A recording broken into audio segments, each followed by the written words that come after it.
Welcome बच्चों, Satish classes में आपका स्वागत है। आज हम लोग क्लास 9th की अध्याय 6 प्रारंभ करने जा रहे हैं, जो रेखा और कोण से संबंधित है। देखिए बच्चों, कुछ आधारभूत पद और परिभाषाएं हम लोगों को सीखनी है। जैसे इसमें पहला पॉइंट दिया रेखा। रेखा क्या होती है? वह सरल रेखा बिंदुओं का एक समुच्चय होती है जिसकी केवल लंबाई होती है, चौड़ाई या मोटाई नहीं होती। रेखा ए बी को सामान्यतः ए बी यानी दोनों तरफ एरो, ये ऊपर जो लाइन खींची है इसमें दोनों तरफ एरो है, के द्वारा निरूपित किया जाता है। इसको सिंबॉलिक फॉर्म में इस तरह से भी लिख सकते हैं। और किरण में देखिए, एक सरल रेखा का वह भाग जिसका एक अंत बिंदु हो। एक अंत बिंदु का मतलब होता है जिसका एक अंतिम बिंदु हो, वह किरण कहलाती है। किरण ए बी को इस तरह से एक तरफ एरो लगा है, एक तरफ एरो नहीं लगा है, द्वारा प्रदर्शित करते हैं। रेखा ए बी का एक अंत्य बिंदु ए है जिसे प्रारंभ बिंदु कहते हैं। जैसे ये बिंदु ए जो है प्रारंभ बिंदु है और इधर रेखा बढ़ती ही जा रही है, इसलिए एक तरफ एरो है, इसका अंत बिंदु नहीं है। तो एक प्रारंभ बिंदु है जिसे ए बिंदु से प्रारंभ करते हैं, अतः किरण की कोई निश्चित लंबाई नहीं होती। अब आता है रेखाखंड। आइए रेखाखंड के बारे में जानते हैं। रेखाखंड एक सरल रेखा का वह भाग जिसके दो अंत बिंदु होते हैं। देखिए, एक इधर अंत बिंदु होगा, एक यहाँ अंत बिंदु होगा, इसके बीच का भाग रेखाखंड कहलाएगा। रेखाखंड कहलाता है। रेखाखंड ए बी को ए बी, देखिए इसमें कहीं पर भी एरो नहीं लगा है, द्वारा प्रदर्शित किया जाता है। रेखाखंड की एक निश्चित लंबाई होती है, इसको मापा जा सकता है। अब संरेख और असंरेख बिंदुओं पर चर्चा करते हैं। संरेख बिंदु क्या होते हैं, जिसे कोलिनियर और नॉन कोलिनियर पॉइंट भी कहते हैं। कह रहा है यदि तीन या अधिक बिंदु एक ही रेखा पर स्थित हों तो वे संरेख बिंदु कहलाते हैं, अन्यथा वे असंरेख बिंदु कहलाते हैं। जैसे पी ओ आर, ये संरेख बिंदु हैं। लेकिन अगर अलग अलग बिंदु बन जाए इस टाइप से, देखिए यहाँ पर ए बी और सी ये अलग अलग हैं, तो इस प्रकार के बिंदुओं को असंरेख बिंदु कहते हैं। अब देखिए बच्चों, कोणों के बारे में हम समझ लेते हैं। कोण क्या होते हैं? पहला कोण है समकोण। जिस कोण की माप 90 डिग्री हो उसे समकोण कहते हैं। इस प्रकार से देखो डायग्राम बना हुआ है, ये समकोण का डायग्राम है। दूसरा आता है न्यून कोण। जिस कोण की माप 90 डिग्री से कम, तो उसे न्यून कोण कहते हैं। अतः वह कोण जिसका माप एक समकोण से कम हो न्यून कोण कहलाता है। इस प्रकार से डायग्राम देखो 90 डिग्री नहीं है, इसलिए ये न्यून कोण है। इसके बाद आता है अधिक कोण। देखिए बच्चों, अधिक कोण जिस कोण का माप 90 डिग्री से अधिक हो परंतु 180 डिग्री से कम हो, अधिक कोण कहलाता है। अतः जिस कोण का माप एक समकोण से अधिक हो अधिक कोण कहलाता है। कोण बी ए सी, बी ए और सी, ये आधार पे दिया है बी ए और सी, ये कोण जो है अधिक कोण है। कोण बी ए सी, बी ए सी, बी ए सी बोलो चाहे सी ए बी बोलो, कोण ए पर ही बनेगा। तो इसीलिए लिखा है बी ए सी एक अधिक कोण है यदि 90 डिग्री स्मॉलर देन कोण बी ए सी स्मॉलर देन 180 डिग्री। इसके बाद देखिए बच्चों, रिज कोण। जिस कोण का माप 180 डिग्री हो वह रिज कोण कहलाता है। अतः यदि वे विपरीत किरणें एक कोण बनाती हैं तो वह रिज कोण कहलाता है या सरण कोण कहते हैं। इस प्रकार से देखिए, बिंदु ए पर ये 180 डिग्री का कोण बना है, तो ये रिज कोण है। इसके बाद आते हैं बृहद कोण यानी रिफ्लेक्स एंगल। जिस कोण की माप 180 डिग्री से अधिक बृहद कोण कहलाता है। बृहद कोण का माप 180 डिग्री से अधिक और 360 से कम होता है। देखिए बच्चों, इस प्रकार से जो कोण बनता है इसको बृहद कोण कहते हैं। कोण बी ए सी, ये वाला कोण बृहद कोण है। इसके बाद आता है पूरक कोण। देखिए बच्चों, पूरक कोण क्या होता है? ऐसे दो कोण जिनके मापों का योगफल 90 डिग्री हो पूरक कोण कहलाते हैं। जैसे देखिए 90 डिग्री का कोण बना है और इसमें दो कोण बना दिए गए एक्स और वाई, इन दोनों का सम 90 डिग्री है, अतः ये पूरक कोण है। इसके बाद आता है बच्चों समपूरक कोण। यदि दो कोणों के मापों का योगफल 180 डिग्री हो तो उन्हें समपूरक कोण कहते हैं। जैसे यहाँ पर एक स्ट्रेट लाइन है तो इसको दो बराबर भागों में अलग अलग बांट दिया गया एक्स और वाई में, तो एक्स और वाई का योगफल अगर 180 डिग्री है तो ये समपूरक कोण है। देखो जैसे 115 डिग्री और 65 डिग्री मापों के कोण समपूरक कोणों के युग्म बनाते हैं। इसके बाद आता है समद्विभाजक कोण। किरण ए एक्स बी ए सी का समद्विभाजक किरण कहलाती है यदि बिंदु एक्स बी ए सी के अंतःभाग में स्थित हो तथा बी ए एक्स कोण बी ए एक्स बराबर कोण एक्स ए सी, यानी बी ए एक्स और एक्स ए सी ये कोण और ये कोण आपस में समद्विभाजक कोण है। इसके बाद आते हैं आसन्न कोण। आसन्न कोण देखिए बच्चों, दो कोण आसन्न कोण कहलाते हैं यदि उनमें एक उभयनिष्ठ शीर्ष हो, एक उभयनिष्ठ भुजा हो तथा शेष दो भुजाएं उभयनिष्ठ भुजा के विपरीत ओर हों, जैसा कि चित्र में दिखाया गया है। चित्र देख लीजिए बच्चों, इस तरह से ये दिखाया गया है। इसमें ये भुजा उभयनिष्ठ भुजा है बी डी उभयनिष्ठ भुजा है और कोण बी इसका उभयनिष्ठ शीर्ष है। यहाँ पर जो उभयनिष्ठ शीर्ष है और बी ए बी सी और बी ए, देखिए बच्चों डायग्राम और नीचे लेते हैं, बी ए और बी सी, ये बी ए और बी सी वे भुजाएं हैं जो उभयनिष्ठ नहीं हैं। तो दो आसन्न कोणों का योगफल उस कोण के बराबर होता है जो इनकी उन भुजाओं से बनता है जो उभयनिष्ठ नहीं है। अतः हम कह सकते हैं कोण ए बी डी और सी बी डी ये आसन्न कोण है। तो कोण ए बी सी बराबर कोण ए बी डी प्लस कोण डी बी सी। अब आता है रैखिक युग्म। आइए बच्चों रैखिक युग्म के बारे में जानते हैं। देखो बच्चों डायग्राम आप देख पा रहे होंगे। अब इसकी डिफिनीशन हम देखते हैं। यदि दो आसन्न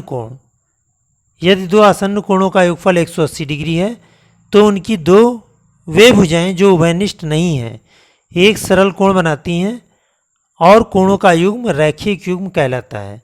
जैसा कि चित्र में बी ए डी और सी बी डी एक रैखिक युग्म बनाते हैं, तो कोण ए बी डी प्लस कोण सी बी डी बराबर 180 डिग्री। इस प्रकार से ये रैखिक युग्म है, यानी ए बी डी और सी बी डी ये रैखिक युग्म है। आइए अब हम लोग एक्सरसाइज 6.1 यानी प्रश्नावली 6.1 देखते हैं। चित्र में रेखाएं ए बी और सी डी बिंदु ओ पर प्रतिच्छेद करती हैं। यदि कोण ए ओ सी प्लस कोण बी ओ ई बराबर 70 डिग्री हो तो कोण बी ओ डी और कोण बी ओ डी 40 डिग्री हो तो बी ओ ई तथा प्रतिवर्ती सी ओ ई ज्ञात कीजिए। ये डायग्राम बना है। आइए पहले हम डायग्राम बनाते हैं अपनी कॉपी में। देखिए बच्चों इस तरह से डायग्राम बना हुआ है। इसमें कोण कह रहा है कि बी ओ डी 40 डिग्री है, तो इस एंगल को हमने 40 डिग्री बना लिया। अब इसके बारे में और आगे चर्चा करते हैं। इसमें कह रहा है कि रेखाएं ए बी और सी डी बिंदु ओ पर प्रतिच्छेद करती हैं। ए बी और सी डी बिंदु ओ पर प्रतिच्छेद कर रही हैं। तो देखिए ए ओ, इसको ओ बना लो, ए ओ सी और बी ओ डी ये शीर्षाभिमुख कोण है। तो यहाँ पर लिख लो एंगल ए ओ सी बराबर कोण बी ओ डी कैसे कोण है, यहाँ लिख लो शीर्षाभिमुख कोण, शीर्षाभिमुख कोण। तो इससे ये दोनों कोण आपस में बराबर होते हैं। कोण AOC बराबर आ गया 40 डिग्री। ये कोण AOC 40 डिग्री आ गया। और इसमें यह भी पता है हमें AOC और BOE इसका सम 70 डिग्री है, दिया है।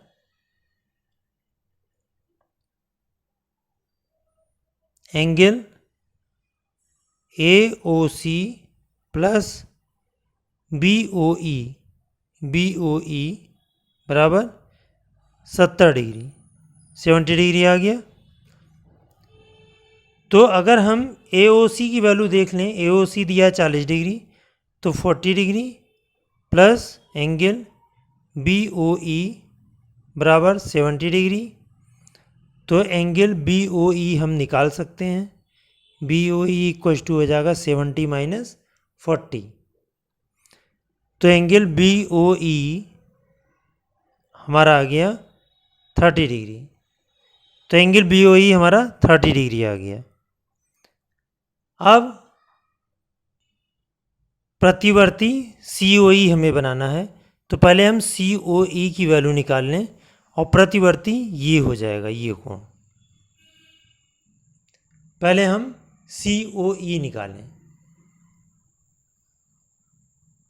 अब चित्र से स्पष्ट है,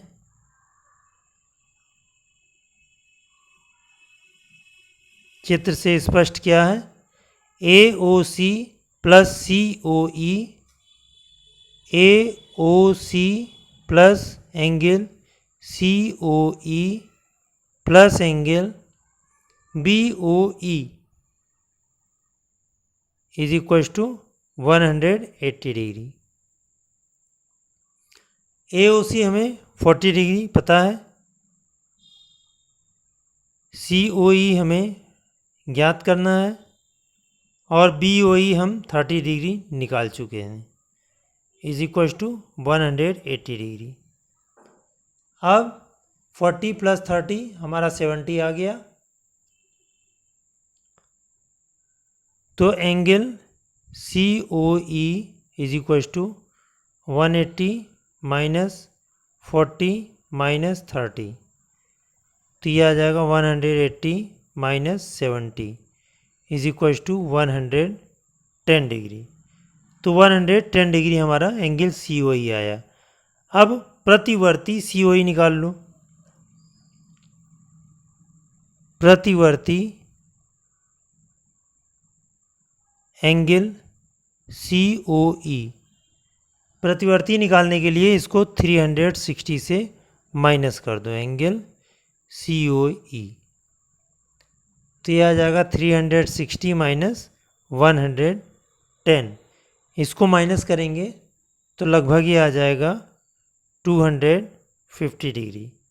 इस प्रकार से आपका प्रश्न नंबर फर्स्ट कंप्लीट होता है। आइए हम प्रश्न नंबर सेकंड देखते हैं। देखिए बच्चों, क्वेश्चन नंबर सेकंड आपकी स्क्रीन पर दिख रहा है। अब इसको हम सॉल्व करते हैं। देखिए बच्चों, ये प्रश्न दिया हुआ है। इसमें कह रहा है कि XY और MN, ये XY और MN एक दूसरे को बिंदु O पर प्रतिच्छेद कर रहे हैं।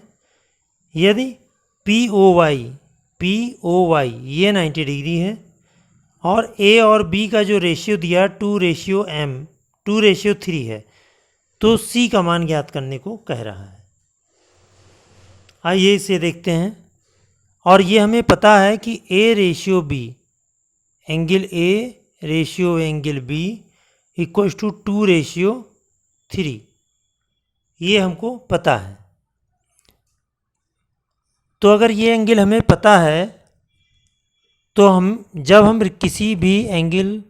किसी भी रेशियो को सेपरेट करते हैं तो angle A equal to 2m, यानी 1m वेरिएबल मान लेते हैं, और B इक्वल टू 3m, ये ले लिया। अगर POY हमारा 90 डिग्री है तो पी ओ एक्स भी 90 डिग्री होगा। यहाँ लिख लो since angle P O Y plus angle P O X बराबर 180 degree, therefore 90 plus angle P O X बराबर 180 डिग्री, तो एंगल पी ओ एक्स बराबर 180 माइनस 90। तो इस तरह से ये हमारा 90 डिग्री आ गया। और एंगल पी ओ एक्स ए और बी का सम है, ए और बी का सम। तो पी ओ एक्स के स्थान पर हम लिख सकते हैं ए प्लस बी बराबर 90 डिग्री। ए का मान है हमारा 2m और बी का मान है 3m बराबर 90। तो 2m और 3m मिलके हो गया 5m is equal to 90। This implies that m equal to 90 upon 5। 5 1 जा 5, 4 5 8 जा 40, 18 आ गया। तो एंगल ए और एंगल बी हम निकाल सकते हैं।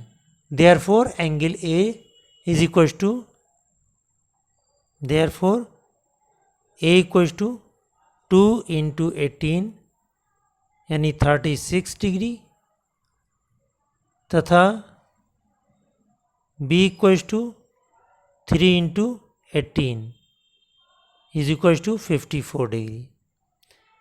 अब देखिए बच्चों, बी और सी एम एन एक स्ट्रेट लाइन है, तो बी और सी रैखिक युग्म बनाएंगे। एंगल यहाँ पे लिख लो, चित्रानुसार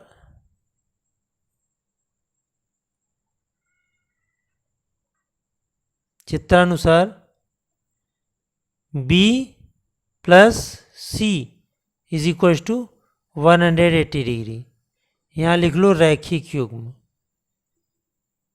रैखिक युग्म। हमें सी की वैल्यू निकालनी है, बी की वैल्यू हमें पता लग चुकी है 54 degree.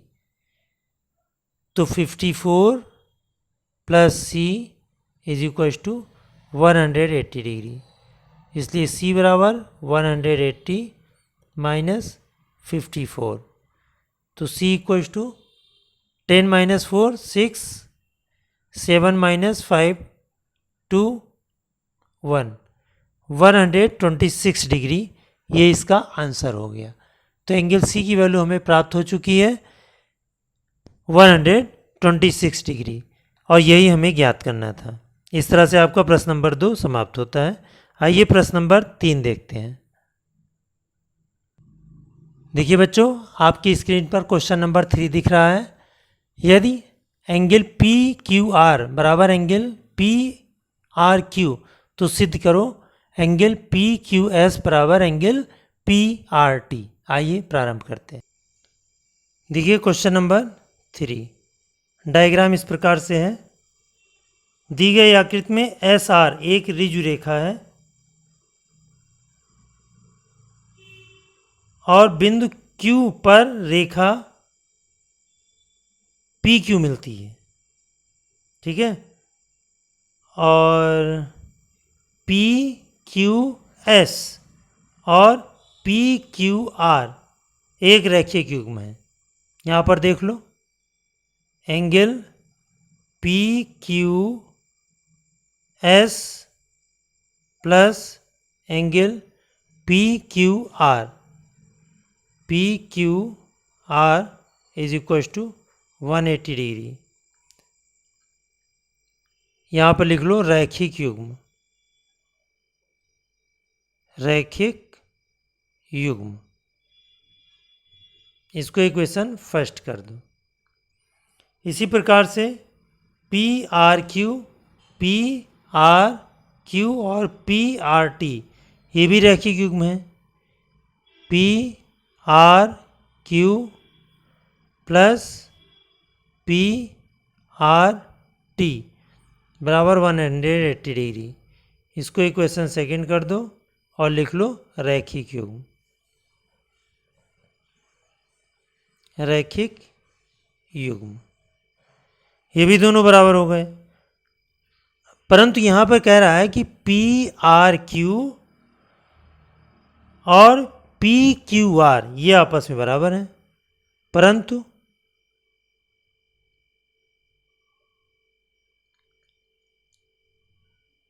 Angle P Q are बराबर एंगल पी आर क्यू। अतः अब इन दोनों समीकरण में देखा जाए पी क्यू आर और पी आर क्यू, देखो पी आर क्यू के स्थान पर हम पी क्यू आर लिख सकते हैं।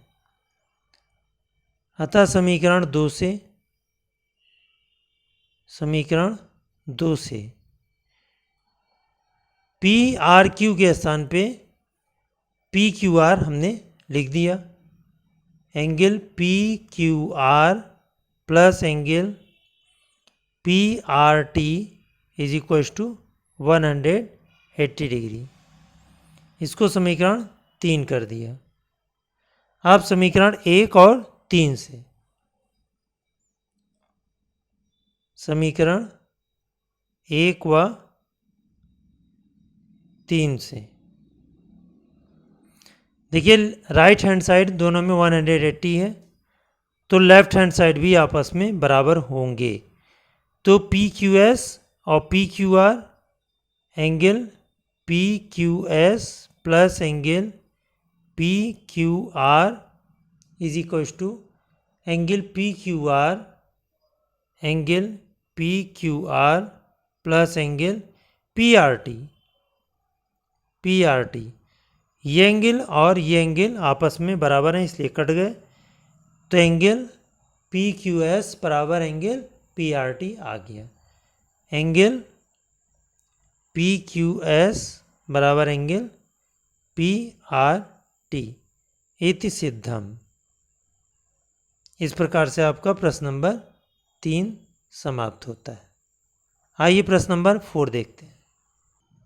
देखिए बच्चों क्वेश्चन नंबर 4 दिया है चित्र में, ये प्रकार का चित्र है x प्लस वाई बराबर डब्ल्यू प्लस जेड। तो सिद्ध कीजिए कि ए ओ बी एक सरल रेखा है। यहाँ पर देखिए बच्चों x y z और w ये एक ही बिंदु O पर स्थित है। यहाँ पर लिख लो हल।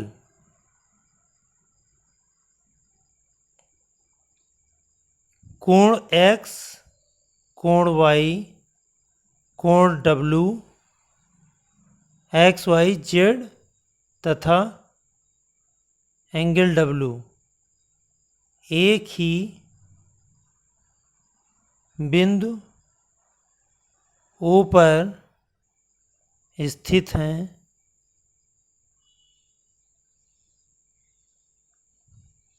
अतः इन सब का योगफल 360 डिग्री हो जाएगा।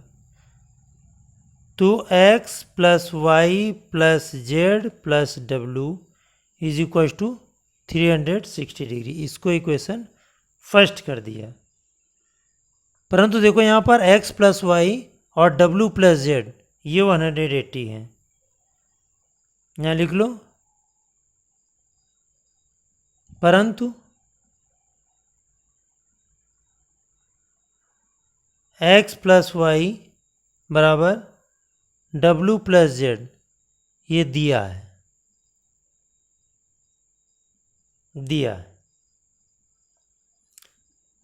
तो x प्लस वाई के स्थान पर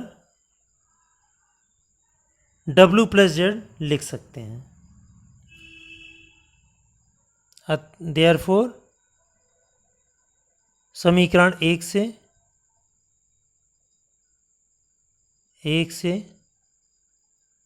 x प्लस वाई के स्थान पर W प्लस जेड, चाहे W प्लस जेड के स्थान पे x प्लस वाई, तो x प्लस वाई ऐसे ही रख दे रहे हैं और W प्लस जेड के स्थान पे x प्लस वाई रख दे रहे हैं, तो 360 डिग्री। अब 2x हो गया और 2y हो गया, तो 2x प्लस 2y बराबर 360, 2 से पूरे को डिवाइड कर दो तो ये x प्लस वाई बराबर हो गया 180 डिग्री। और चूंकि x प्लस वाई 180 डिग्री कह रहा है, डायग्राम को आप ध्यान देखिए, x प्लस वाई, ये x प्लस वाई ये 180 डिग्री है और x और y दो आसन्न कोण हैं जिनका योगफल 180 डिग्री है। यहाँ पे लिख लो, कोण x व कोण y आसन्न कोण है,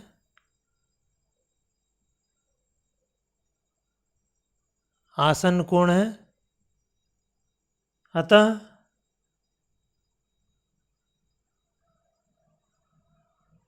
नहीं तथा रेखा OC, रेखा OC उभयनिष्ठ रेखा है, उभयनिष्ठ रेखा है। अतः AOB एक ऋजु रेखा है, ऋजु रेखा है। इस प्रकार से ये प्रश्न सॉल्व होता है। इस वीडियो में हमने प्रश्नावली 6.1 के केवल 4 प्रश्नों का अभ्यास किया और हमें उम्मीद है सभी प्रश्नों को आप लोगों ने अच्छे से समझा होगा। अतः वीडियो को लाइक करें। अगर चैनल पर पहली बार देख रहे हैं तो चैनल को सब्सक्राइब करें और अधिक से अधिक शेयर भी करें। Thank you.